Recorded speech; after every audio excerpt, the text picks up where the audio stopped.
ಮಹಾರಾಷ್ಟ್ರದ ಪಶ್ಚಿಮ ಘಟ್ಟದಲ್ಲಿ ಸುರಿತಾ ಇರುವಂತಹ ನಿರಂತರ ಮಳೆಯಿಂದಾಗಿ ರಾಜ್ಯದ ಗಡಿ ಜಿಲ್ಲೆಗಳಲ್ಲಿ ಪ್ರವಾಹ ಸೃಷ್ಟಿಯಾಗಿದೆ.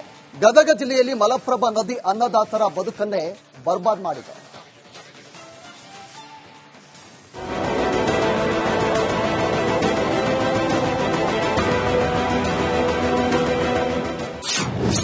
ನವಿಲು ತೀರ್ಥ ಡ್ಯಾಂನಿಂದ ನೀರು ರಿಲೀಸ್. ಉಕ್ಕಿದ ಮಲಪ್ರಭಾ, ಬೀದಿಗೆ ಬಿದ್ದ ರೈತ.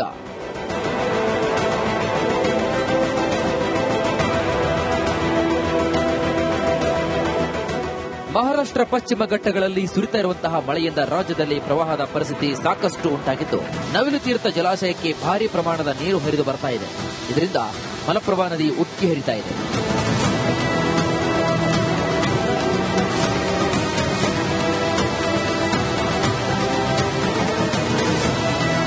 ಒಂದು ಕಡೆ ಮಲಪ್ರಭಾ ನದಿಯಲ್ಲಿ ಹೂಳು ತುಂಬಿಕೊಂಡು ನದಿ ಕಾಲುವೆಯಂತಾಗಿದೆ. ಇದರಿಂದ ಗದಗ ಜಿಲ್ಲೆಯಲ್ಲಿ ಮಲಪ್ರಭೆ ದಿಕ್ಕು ಬದಲಿಸಿ ನೂರಾರು ಎಕರೆ ಪ್ರದೇಶದ ಜಮೀನುಗಳಲ್ಲಿ ಬೋರ್ಗರೆಯುತ್ತಿದ್ದಾಳೆ.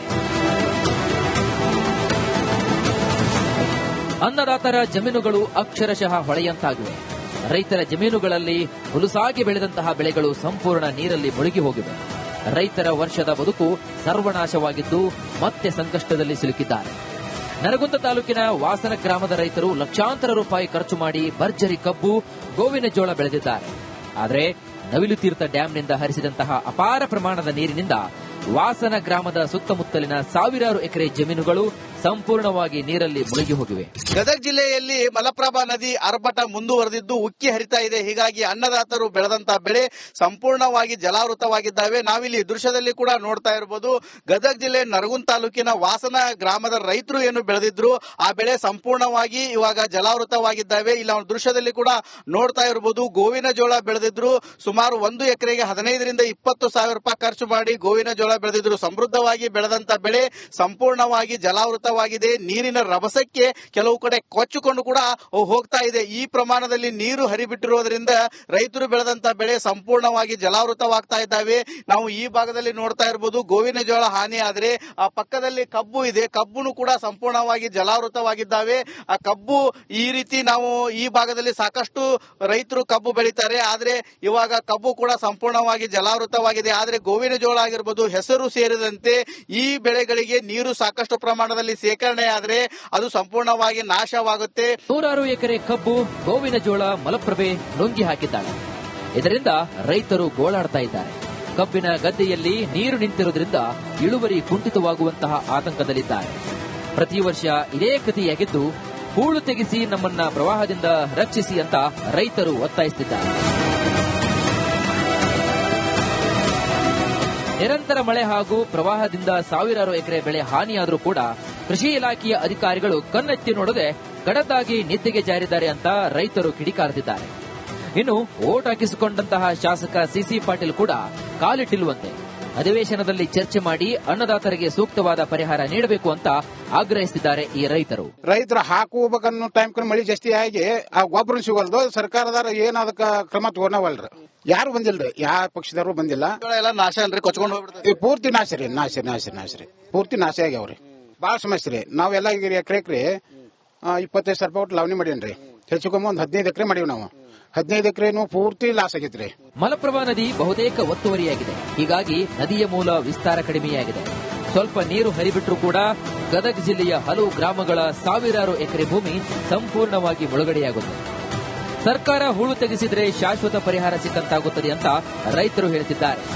ಈಗಲಾದರೂ ಕೂಡ ಈ ಭಾಗದ ಜನಪ್ರತಿನಿಧಿಗಳು ಅಧಿವೇಶನದಲ್ಲಿ ಚರ್ಚೆ ಮಾಡಿ ಶಾಶ್ವತವಾದಂತಹ ಪರಿಹಾರವನ್ನು ಕಂಡುಹಿಡಿಯಬೇಕಾಗಿದೆ. ಮಂಜು ಪತ್ತಾರ್, ರಿಪಬ್ಲಿಕ್ ಕನ್ನಡ, ಗದಗ.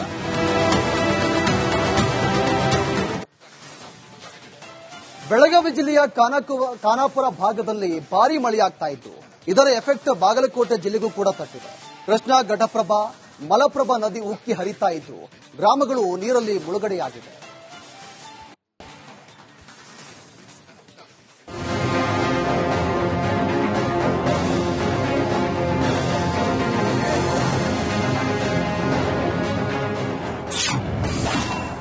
ಬಾಗಲಕೋಟೆಗೆ ನುಗ್ಗಿದ ಘಟಪ್ರಭಾ ನದಿ.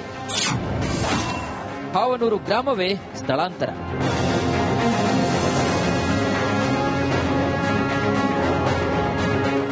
ಮಹಾರಾಷ್ಟ್ರದ ಪಶ್ಚಿಮ ಘಟ್ಟಗಳಲ್ಲಿ ಸುರಿತಾ ಇರುವಂತಹ ನಿರಂತರ ಮಳೆಗೆ ಇಡೀ ಬಾಗಲಕೋಟೆ ಜಿಲ್ಲೆಯೇ ಅಕ್ಷರಶಃ ನೀರಲ್ಲಿ ಮುಳುಗಿ ಹೋಗಿದೆ. ಘಟಪ್ರಭಾ, ಮಲಪ್ರಭಾ ನದಿ ನೀರು ಇದೀಗ ದಶದಿಕ್ಕುಗಳನ್ನು ಕೂಡ ಆವರಿಸಿಕೊಂಡಿದೆ.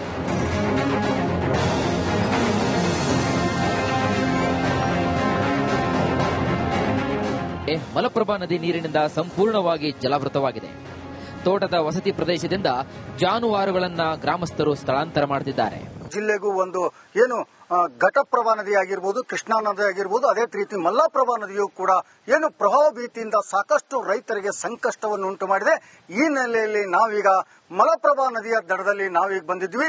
ನಾವೀಗ ನೋಡ್ತಾ ಇರಬಹುದು ದೃಶ್ಯದಲ್ಲಿ ಇದು ಮಲ್ಲಾಪುರ ಇದು ಒಂದು ಮಲಪ್ರಭಾ ನದಿಯ ದಡದಲ್ಲಿರ್ತಕ್ಕಂಥ ಹಾವನೂರು ಅನ್ನುವಂತ ಗ್ರಾಮ. ಈ ಗ್ರಾಮ ಏನು ಮುಳುಗಡೆಯಾಗಿ ಈಗಾಗಲೇ ಪೂರ್ತಿಯಾಗಿ ಬೇರೆ ಕಡೆಗೆ ಶಿಫ್ಟ್ ಆದಂತದ್ದು.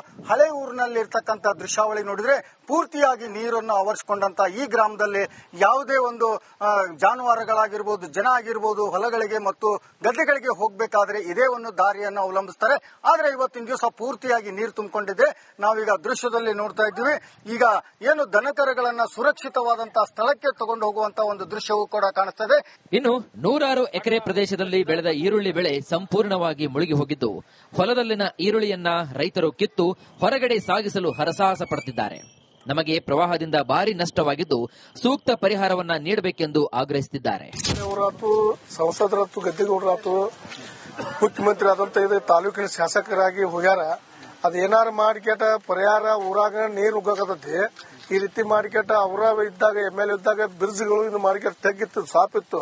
ನೀರ್ ಒಳಗ್ ಬರ್ತೈತಿ. ನೀರ್ ಒಳಗ್ ಬರುವಂತದ್ದು ಅವಕಾಶ ಮಾಡಿಕೊಟ್ರ. ಅದಕ್ಕೆ ಬಹಳ ತೊಂದರೆ ಆಗೈತಿ.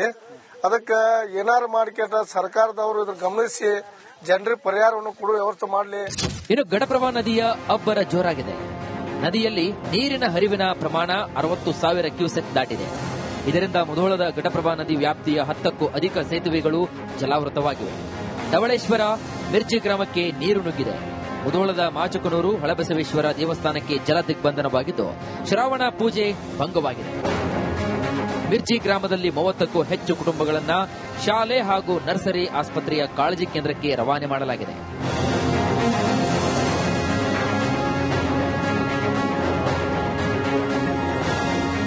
ಸಂತ್ರಸ್ತರು ಮನೆಗೆ ನೀರು ನುಗ್ಗಿದ ಪರಿಣಾಮ ರಾತ್ರೋರಾತ್ರಿ ಗಂಟು ಮೂಟೆಯನ್ನ ಕಟ್ಟಿಕೊಂಡು ಕಾಳಜಿ ಕೇಂದ್ರಕ್ಕೆ ಬಂದಿದ್ದಾರೆ.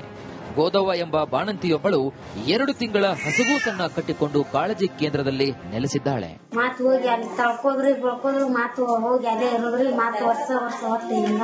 ರಣಮಳೆ ಹಾಗೂ ಪ್ರವಾಹದಿಂದ ಬಾಗಲಕೋಟೆ ಜಿಲ್ಲೆಯ ನದಿ ಭಾಗದ ಜನರು ಭಯದಲ್ಲಿ ಬದುಕುವಂತಾಗಿದೆ.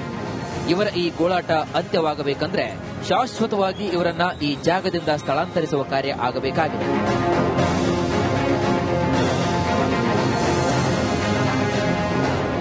ಬಾಗಲಕೋಟೆ, ಸಿದ್ದು ದುತ್ತರಗಾವಿ, ರಿಪಬ್ಲಿಕ್ ಕನ್ನಡ.